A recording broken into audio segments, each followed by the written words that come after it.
Franck Ferrand raconte sur Radio Classique.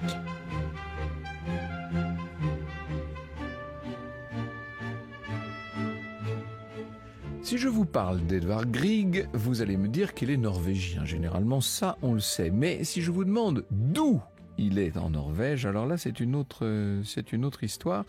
En fait, il est originaire de Bergen. C'est là qu'il est né en 1843 et c'est là qu'il mourra en 1907. La substance de mon œuvre provient tout entière de Bergen, dira-t-il.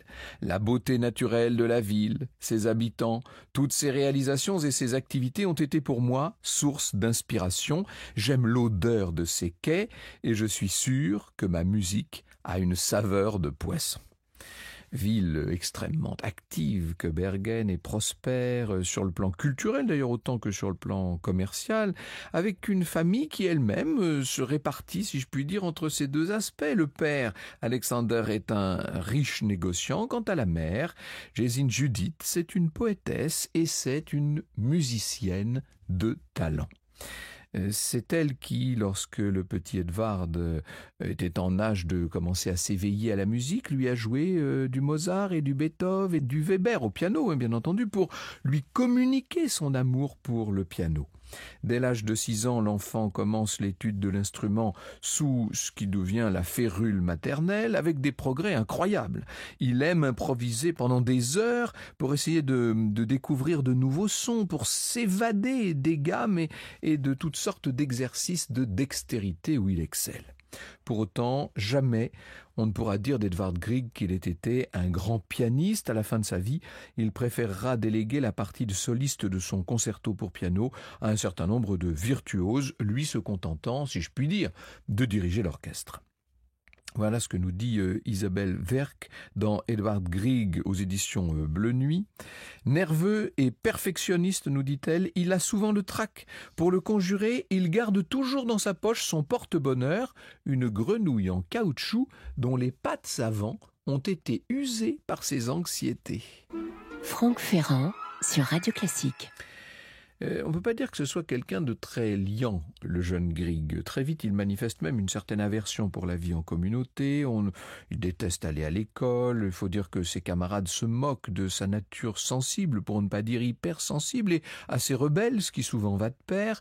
Un peu avant 15 ans, il peut quand même quitter l'école grâce à une rencontre providentielle, puisque la famille Grieg va recevoir en 1858, la visite de l'homme sans doute le plus célèbre de Norvège à l'époque, Ole Bull. C'est un violoniste virtuose, il a un charisme absolument incroyable. On peut dire qu'il est devenu une sorte de héros populaire qui symbolise la Norvège. La Norvège qui était indépendante, vous savez que c'est très compliqué l'histoire de la Norvège. C'est une succession de fusions et d'indépendances, mais enfin là ça faisait un demi-siècle qu'on était indépendant et on voyait toujours ce Bull suivi de tout un essaim d'admiratrices, un petit peu la même chose qu'avec Liszt, si vous voulez, ou Paganini. C'était les rockstars de l'époque, en quelque sorte. Il est tellement impressionné par le talent d'Edvard qu'il va conseiller aux parents de l'envoyer étudier la musique au conservatoire de Leipzig.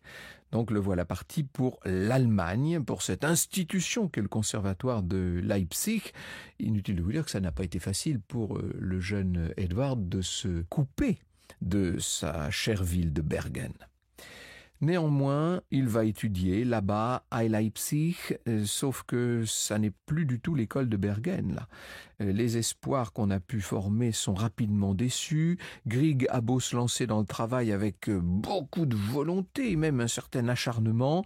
Il est sans doute trop jeune à l'époque pour se rendre compte qu'il a davantage de talent pour les miniatures et les petites formes que pour les grandes compositions romantiques qui sont à la mode à cette époque et dont Leipzig perpétue la tradition.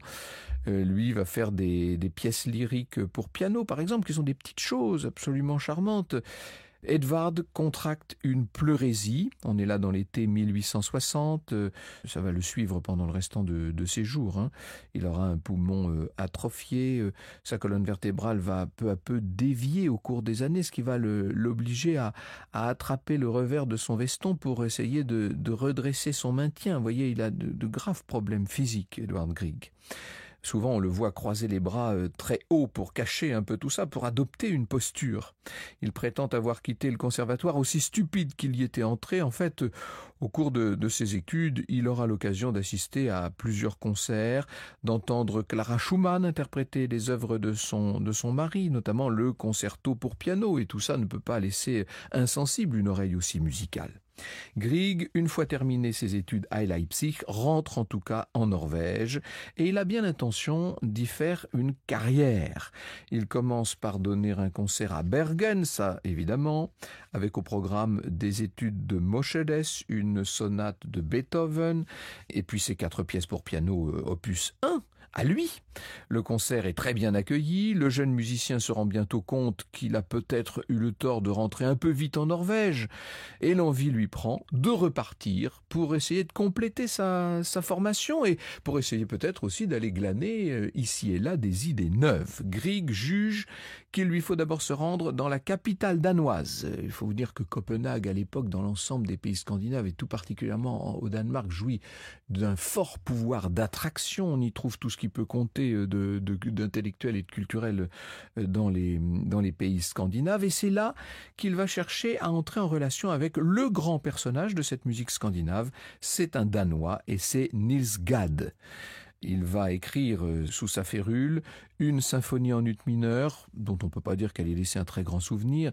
Les 3 années que Grieg va passer à Copenhague sont beaucoup plus heureuses que celles qu'il a passées à Leipzig. Il est dans son environnement, là, si vous voulez. Il ne se sent pas autant dépaysé.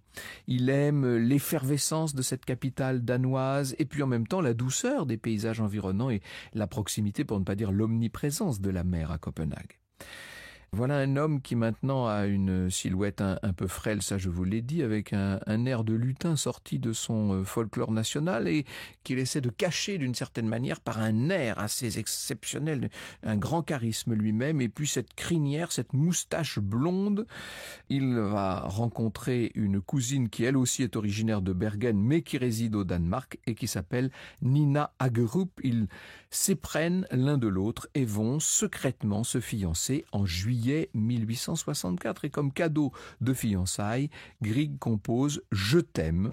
Ce sera le plus lyrique de ses leaders sur un poème d'Andersen. Nina, grâce à sa belle voix, deviendra l'égérie d'Edvard et elle restera l'interprète de ses mélodies. Est-ce à cause de leur cousinage, se demande Isabelle Werck. En tout cas, les deux époux se ressemblent, exactement de la même taille, 1,52 m. Vardo et Nisk, comme ils se surnomment l'un l'autre, seront les 2 petits trolls. Vous écoutez Radio Classique.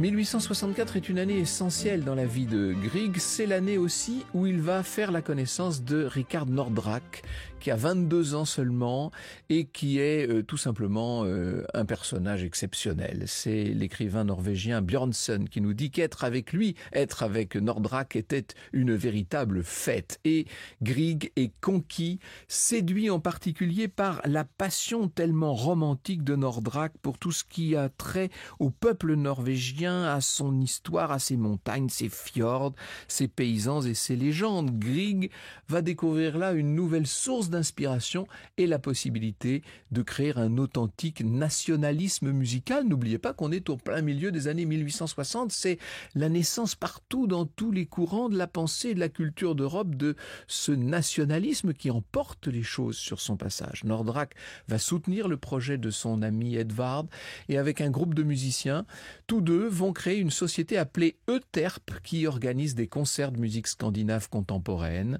L'amitié entre ces deux-là a grandi. Ils vont sceller une sorte de pacte par lequel ils s'engagent à consacrer leur vie à exprimer l'identité norvégienne. Sauf que 2 ans seulement après cette belle rencontre, Nordraak va venir à mourir. Et évidemment, tout ce qu'ils avaient prévu va d'un seul coup se retrouver mis en cause. C'est une disparition qui néanmoins ne va faire qu'accentuer le désir de Grieg d'éveiller la Norvège à sa musique et à ses racines. Les 2 jeunes gens avaient l'intention de voyager à travers toute l'Europe, donc Nordraak a dû renoncer et puis finalement, je vous l'ai dit, il est mort et Grieg part seul pour l'Italie et on va le voir faire son grand tour. Il visite notamment toute la côte amalfitaine, Naples, Capri, Sorrente, le site archéologique de Pompéi.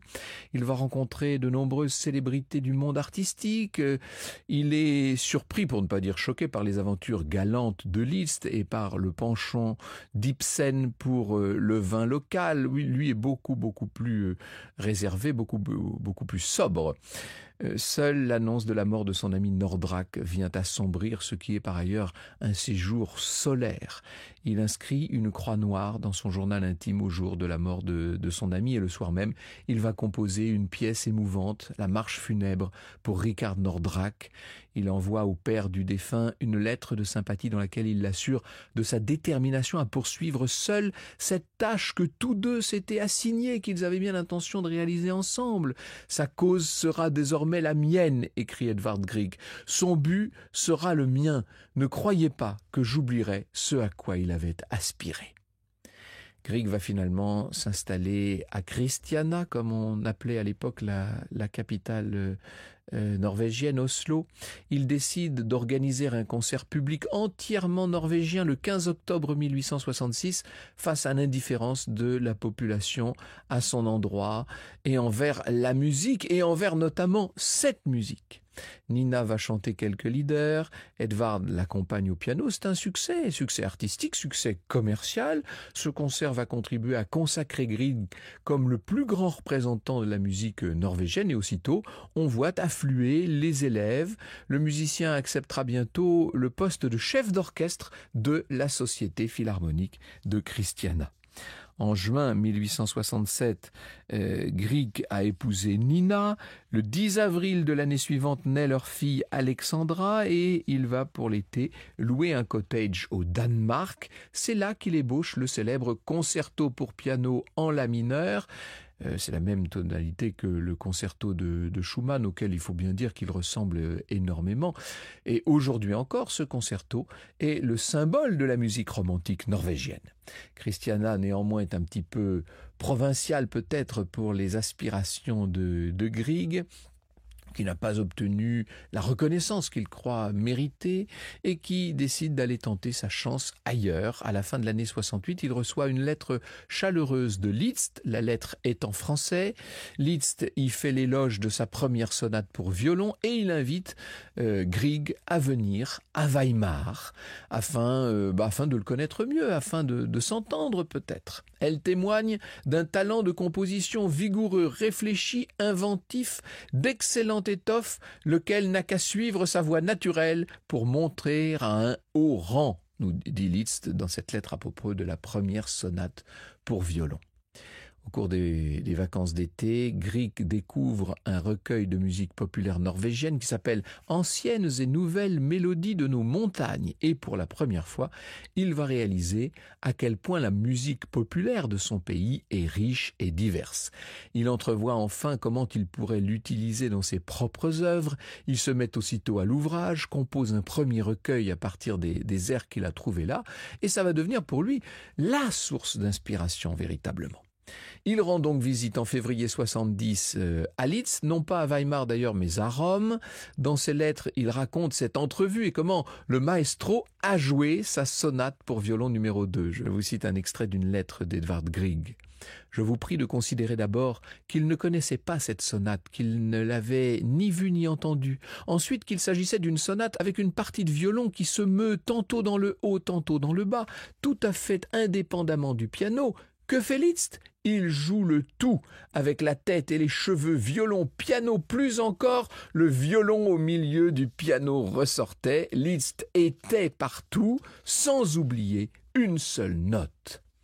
Il est fasciné littéralement et quelques mois plus tard encore, Liszt, qui interprète son concerto pour piano en la mineur, va lui écrire des mots encourageants. « Continuez ainsi, je vous le dis, vous avez ce qu'il faut et ne vous laissez pas effrayer. » En Norvège, la considération que le grand Liszt voue au petit Grieg ne passe pas inaperçue, bien sûr, et Ibsen, en 1974, va lui commander ce qui restera son œuvre la plus célèbre, évidemment, une musique de scène pour son grand drame lyrique, Peer Gynt.